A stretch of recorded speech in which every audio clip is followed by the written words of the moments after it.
Good evening, everyone. We're still reading Up from Slavery by Booker T. Washington, an autobiography, Part 2.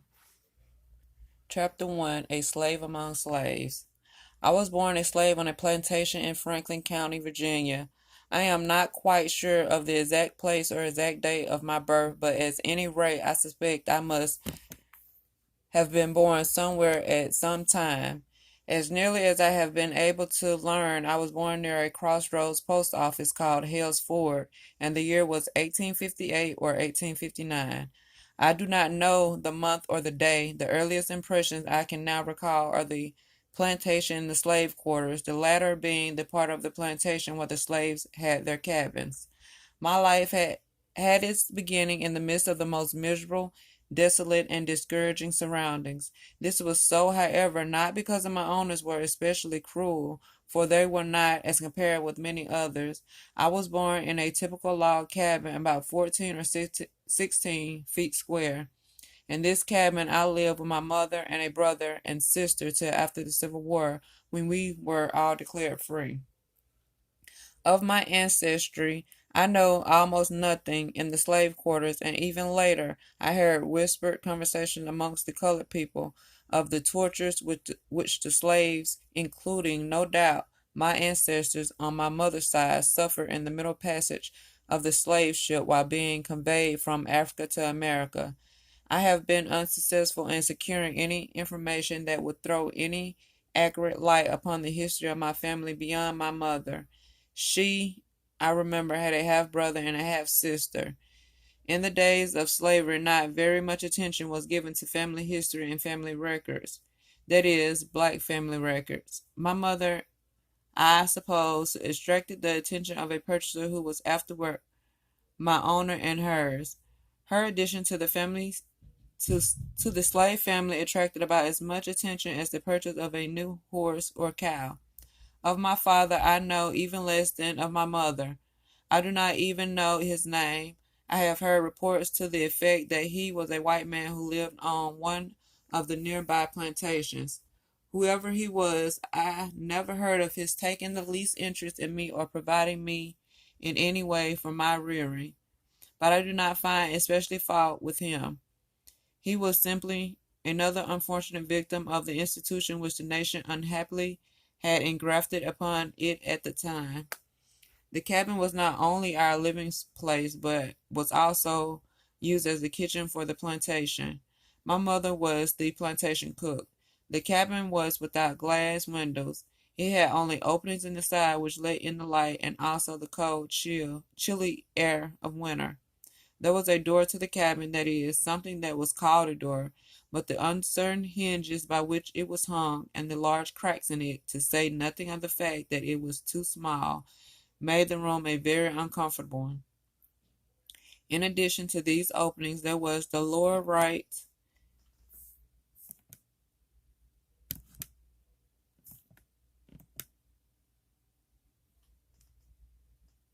hand corner of the room, the cat hole, a contrivance which almost every mansion or cabin in Virginia possessed during the antebellum period. The cat hole was a square opening about 7 or 8 inches, provided for the purpose of letting the cat pass in and out of the house at will during the night. In the case of our particular cabin, I could never understand the necessity for this convenience, since there were at least half a dozen other places in the cabin that would have accommodated the cats. There was no wooden floor in our cabin, the naked earth being used as a floor. In the center of the earthen floor there was a large deep opening covered with boards, which was used as a place in which to store sweet potatoes during the winter.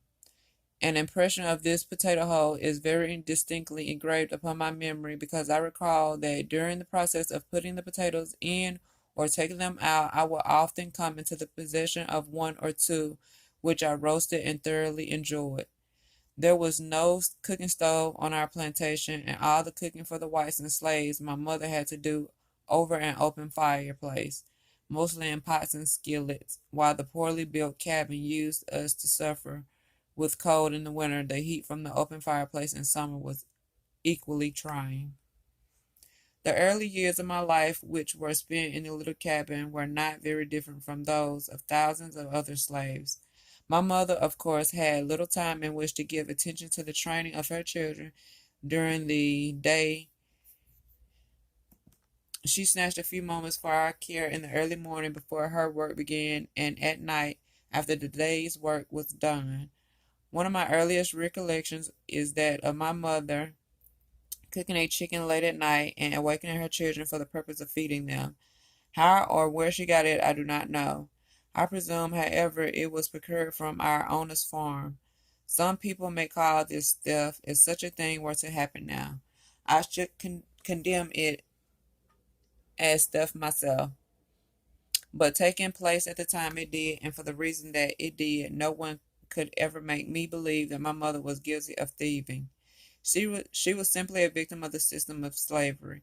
I cannot remember having slept in a bed until after our family was declared free by the Emancipation Proclamation.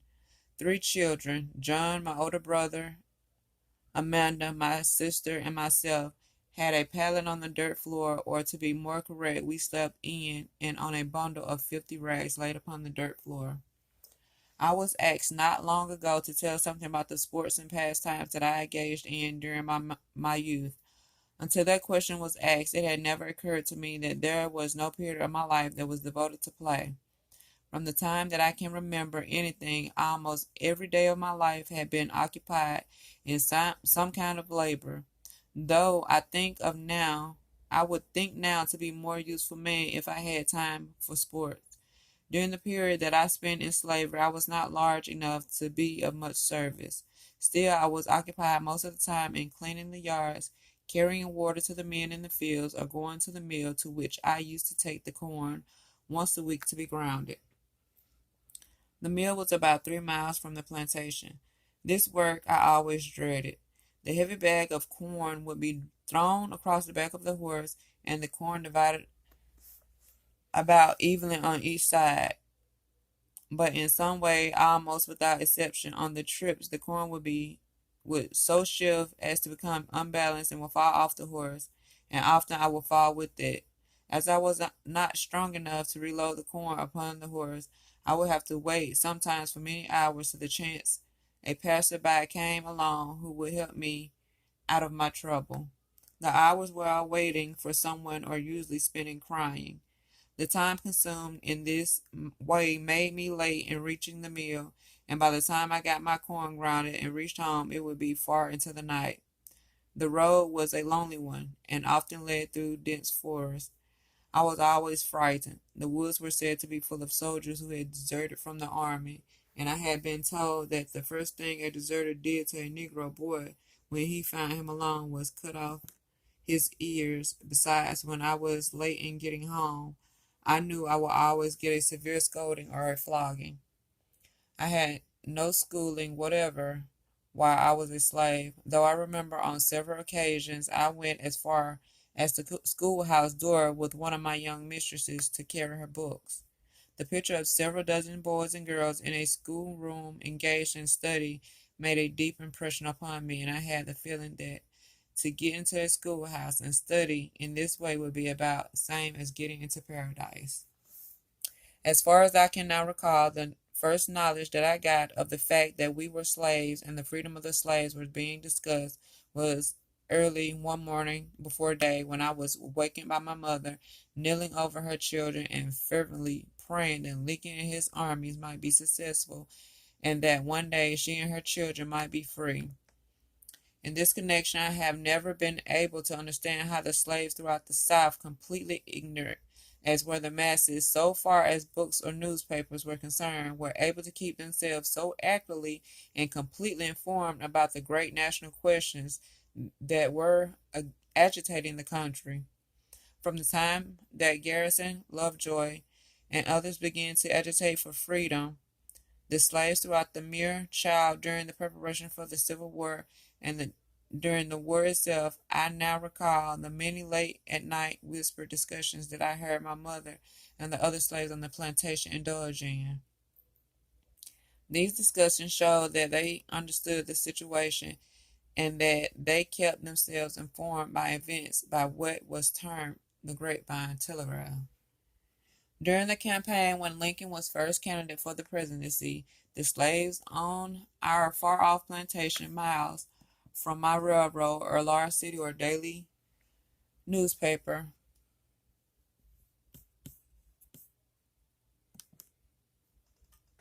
knew what the issues involved were.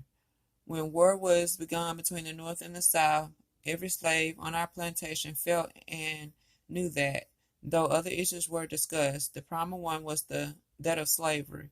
Even the most ignorant members of my race on the remote plantations felt in their hearts with a certainty that admitted of no doubt that the freedom of the slaves would be the one great result of the war.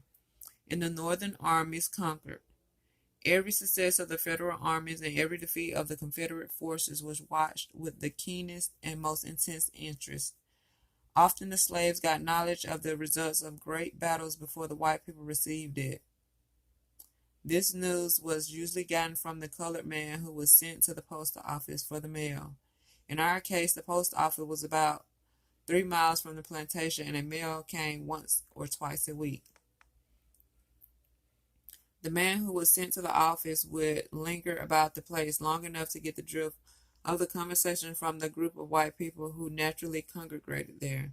After receiving their mail to discuss the latest news, the mail carrier on his way back to our master's house would naturally retell the news that he had secured among the slaves, and in this way they often heard of the important events before the white people at the big house, as the master house was called. I cannot remember a single instance during my childhood or early boyhood when our entire family sat down to the table together, and God's blessing was asked, and the family ate a meal in a civilized manner. On the plantation in Virginia and even later, meals were gotten by the children very much as dumb animals get theirs. It was a piece of bread here and a scrap of meat there. It was a cup of milk at one time and some potatoes at another. Sometimes a portion of our family would eat out of the skillet or pot, while someone else would eat from a tin plate held on the knees, and often using nothing but the hands with which to hold the food. When I had grown to a sufficient size, I was required to go to the big house at meal times to fan the flies from the tables by means of a large set of paper fans operated by a pulley.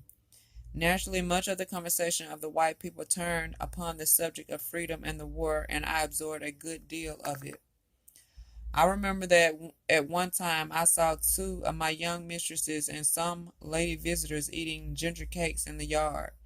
At that time, those cakes seemed to me to be absolutely the most tempting and desirable things that I have ever seen, and then and there resolved that if I ever got free, the height of my ambition would be reached if I could get to the point where I could secure and eat ginger cakes in the way that I saw those ladies doing. Of course, as the war was prolonged, the white people in many cases often found it difficult to secure food for themselves. I think slaves felt the deprivation less than the whites, because the usual diet for slaves was cornbread and pork, and these could be raised on the plantations, but coffee, tea, sugar, and other articles which the whites had been accustomed to use could not be raised on the plantation, and the conditions brought about by the war frequently made it impossible to secure these things. The whites were often in great straits. Parched corn was used for coffee, and a can of black molasses was used instead of sugar. Many times nothing was used to sweeten the so-called tea and coffee. The first pair of shoes that I could recall wearing were wooden ones that had rough leather on top, but the bottom, which were about an inch thick, were of wood. When I walked, they made a fearful noise, and besides this, they were very inconvenient, since there was no yielding to the natural pressure of the foot. In wearing them, one presented an exceedingly awkward appearance. The most trying ordeal that I was forced to endure as a slave boy, however, was the wearing of a flax shirt In the portion of Virginia where I lived, it was common to use flax as part of the clothing for the slaves. That part of the flax from which our clothing was made was largely the refuse, which of course was the cheapest and roughest part. I can scarcely imagine any torture except perhaps the pulling of a tooth that is equal to that caused by putting on a new flax shirt for the first time. It is almost equal to the feeling that one would experience if he had a dozen or more chestnut burrs or 100 small pinpoints in contact with his flesh. Even to this day, I can recall accurately the tortures that I underwent when putting on one of these garments. The fact that my flesh was soft and tender added to the pain, but I had no choice. I had to wear the flax shirt or none, and had it been left to me to choose, I should have chosen to wear no covering. In connection with the flax shirt, my brother John, who is several years older than I am, performed one of the most generous acts that I ever heard of one slave relative doing for another. On several occasions, when I was being forced to wear a new flax shirt, he generously agreed to put it on in my stead and wear it for several days till it was broken in. Until I had grown to be quite a youth, this single garment was all that I wore. One may get the idea from what I have said that there was bitter feeling toward the white people on the part of my race because of the fact that most of the white population was away fighting in a war which would result in keeping the Negro in slavery if the South was successful. In the case of the slaves on our place, this was not true, and it was not true of any large portion of the slave population in the South where the Negro was treated with anything like decency. During the Civil War, one of my young masters was killed and two were severely wounded. I recall the feeling of sorrow in which among the slaves when they heard of the death of Mars Billy. It was no sham sorrow, but real. Some of the slaves had nursed Mars Billy. Others had played with him when he was a child. Mars Billy had begged for mercy in the case of others when the overseer or master was thrashing them. The sorrow in the slave quarter was only second to that in the big house. When the two young masters were brought home and wounded, the sympathy of the slaves was shown in many ways. They were just as anxious to assist in the nursing as the family relatives of the wounded. Some of the slaves would even beg for the privilege of sitting up at night to nurse their wounded masters. This tenderness and sympathy on the part of those held in bondage was a result of their kindly and generous nature. In order to defend and protect the women and children who were left on the plantations when the white males went to war, the slaves would have laid down their lives. The slave who was selected to sleep in the big house during the absence of the males was considered to have the place of honor. In anyone attempted to harm young mistress or old mistress during the night would have to cross the dead body of the slave to do so. I do not know how many have noticed it, but I think that it would be found to be true that there were few instances, either in slavery or freedom, in which a member of my race has been known to betray a pacific trust. As a rule, not only did the members of my race entertain no feelings of bitterness against the whites before and during the war, but there were many instances of Negroes tenderly caring for their former masters and mistresses who for some reason had become poor and dependent since the war. I know of instances where the former masters of slaves for years had been supplied with money by their former slaves to keep them from suffering. I have known of still other cases in which the former slaves have assisted in the education of descendants of their former owners. I know of a case on a large plantation in the South in which a young white man, the son of a former owner of the estate, has become so reduced in purse and self-control by reason of drink that he is a pitiable creature, and yet, notwithstanding the poverty of the colored people themselves on this plantation, they have for years supplied this young white man with necessities of life. One sends him a little coffee or sugar, another meat, and so on.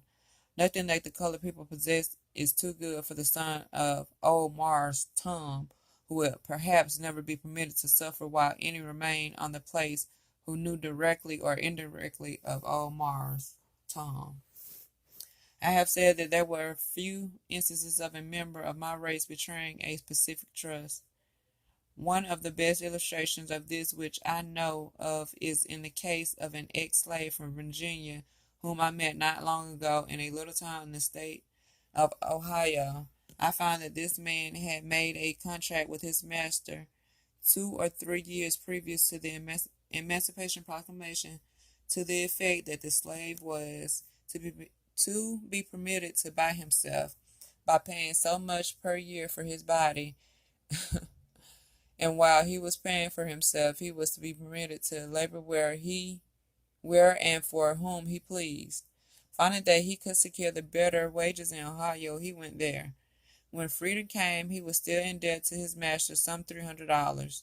Notwithstanding the Emancipation Proclamation freed him from any obligation to his master, this black man walked the greater portion of the distance back to where his old master lived in Virginia and placed the last dollar with interest in his hands.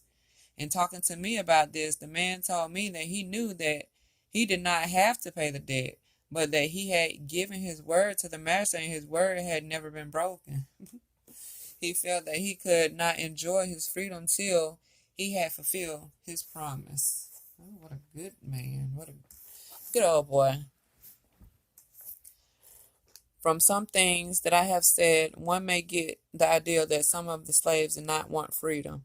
This is not true. I have never seen one who did not want to be free or one who would return to slavery. I pity from the bottom of my heart any nation or body of people that is so unfortunate as to get entangled in the net of slavery. I have long since ceased to cherish any spirit of bitterness against the Southern white people on account of the enslavement of my race. No one section of our country was wholly responsible for this introduction, and besides, it was recognized and protected for years by the general government. Having once got its tentacles fastened on to the economic and social life of the Republic, it was no easy matter for the country to relieve itself of the institution. Then, when we rid ourselves of the prejudice and the racial feeling and look facts in the face, we must acknowledge that, withstanding the cruelty and moral wrong of slavery, the 10 million Negroes inhabiting this country, who themselves of whose ancestors went through the school of American slavery, are in a stronger and more hopeful condition, materially, intellectually, morally, and religiously, than is true of an equal number of black people in other portions of the globe. This is so to such an extent that Negroes in this country, who themselves or those forefathers went through the school of slavery, are constantly returning to Africa as missionaries to enlighten those who remained in the fatherland. This I say, not to justify slavery. On the other hand, I condemn it as an institution, as we all know that in America it was established for selfish and financial reasons, and not from a missionary motive, but to call attention to a fact and to show how Providence so often uses men and institutions to accomplish a purpose.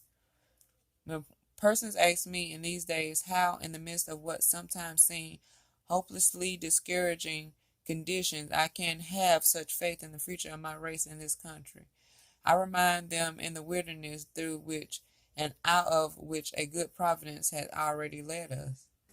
Ever since I had been old enough to think for myself, I have entertained the idea that, withstanding the cruel wrongs inflicted upon us, the black man got nearly as much out of slavery as the white man did.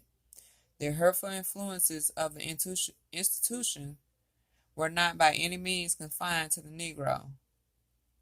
This was fully illustrated by the life upon our plantation. The whole machinery of slavery was so constructed as to cause labor, as a result, to be looked upon as a badge of degradation, of inferiority. Hence, labor was something that both races on the slave plantation sought to escape. The slave system on our place in a large measure took the spirit of self-reliance and self-help out of white people. My oldest master had many boys and girls, but not one, so far as I know, ever mastered a single trade or special line of productive industry. The girls were not taught to cook, sew, or to take care of the house. All of this was left to the slaves. The slaves, of course, had little personal interest in life of the plantation, and their ignorance prevented them from learning how to do things in the most improved and thorough manner. As a result of the system, fences were out of repair, gates were hanging off of hinges, doors creaked, window panes were out, plastering had fallen but was not replaced, weeds grew in the yard. As a rule, there was food for whites and blacks, but inside the house, on the dining room table, there was wanting that delicacy and refinement of touch and finish which can make a home the most convenient, comfortable, and attractive place in the world. Withal, there was a waste of food and other materials in which was sad. When freedom came, the slaves were almost as well fitted to begin life anew as the master, except in the matter of book learning and ownership of property. The slave owner and his sons had mastered no special industry. They unconsciously had imbibed the feeling that manual labor was not the proper thing for them. On the other hand, the slaves in many cases had mastered some handicraft, and none were ashamed and few unwilling to labor. Finally, the war closed, and the day of freedom came. It was a momentous and eventful day to all upon our plantation. We had been expecting it. Freedom was in the air and had been for months. Deserting soldiers returning to their homes were to be seen every day. Others who had been discharged or whose regiments had been paroled were constantly passing near our place. The grapevine telegraph was kept busy day and night. The news and the muttering of great events swiftly carried from one plantation to another, and the fear of Yankee invasions. The silverware and other valuables were taken from the big house, buried in the woods, and guarded by trusted slaves. Woe to be anyone who would be attempted to disturb the buried treasure. The slaves would give the Yankee soldiers food, drink, clothing, anything but that which had been specifically entrusted to their care and honor. As the great day drew nearer, there was more singing in the slave quarters than usual. It was bolder, had more ring, and lasted later into the night. Most of the verses of the plantation songs had some references to freedom. True, they had sung those same verses before, but they had been careful to explain that the freedom in my bad, y'all. The freedom in their songs meant freedom of the body in this world. The night before the eventful day, word was sent to the slave quarters to the effect that something unusual was going to take place at the big house. The next morning, there was little, if any, sleep that night, all as excitement and expectancy. Early the next morning, word was sent to all the slaves, old and young, to gather at the house. In company with my mother, brother, and sister, and a large number of other slaves, I went to the master's house. All of our master's family were either standing or seated on the veranda of the house, where they could see what was to take place and hear what was said. There was a feeling of deep interest or perhaps sadness on their faces, but not bitterness. As now I recall the impression they made upon me, they did not at the moment seem to be sad because of the loss of property, but rather because of the parting of those whom they had reared and who were in many ways very close to them. The most distinct thing that I now recall in connection with the scene was that some man who seemed to be a stranger, a United States officer, I presume, made a little speech and then read a rather long paper, the Emancipation Proclamation, I think. After the reading, we were told that we were all free and could go when and where we pleased. My mother, who was standing by my side, leaned over and kissed her children, while tears of joy ran down her cheeks.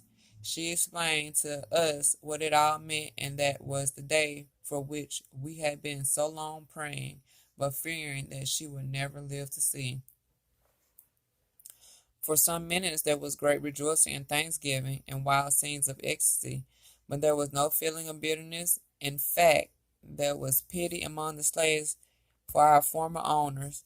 The wild rejoicing on the part of the emancipated colored people lasted but for a brief period, for I noticed that by the time they returned to their cabins, there was a change in their feelings.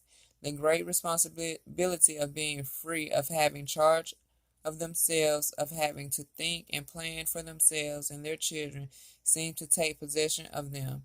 It was very much like suddenly turning a youth of 10 or 12 years out into the world to provide for himself. In fact, well, in a few hours, the great questions with which the Anglo-Saxon race had been grappling for centuries had been thrown upon these people to be solved. These were the questions of a home, a living, the rearing of children, education, citizenship, and the establishment and the support of churches. Was it at any wonder that within a few hours the wild rejoicing ceased, and a feeling of deep gloom seemed to pervade the slave quarters? To some it seemed that now that they were in a actual possession of it, freedom was a more serious thing than they had expected to find it. Some of the slaves were 70 or 80 years old. Their best days were gone. They had no strength with which to earn a living in a strange place and among strange people, even if they had been sure where to find a new place of abode. To this class the problem seemed especially hard. Besides, deep down in their hearts there was a strange and peculiar attachment to old masters and old misses, and to their children, which they found it hard to think of breaking off.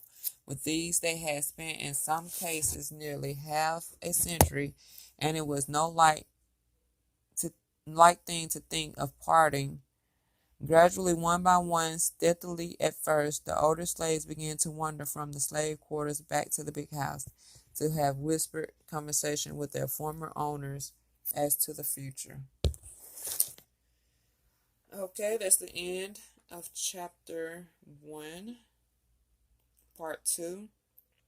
I hope you guys enjoyed. Please subscribe and share. I accept requests just coming in the comment section. I will try to find it. Thanks and have a great night. True Starlet signing off.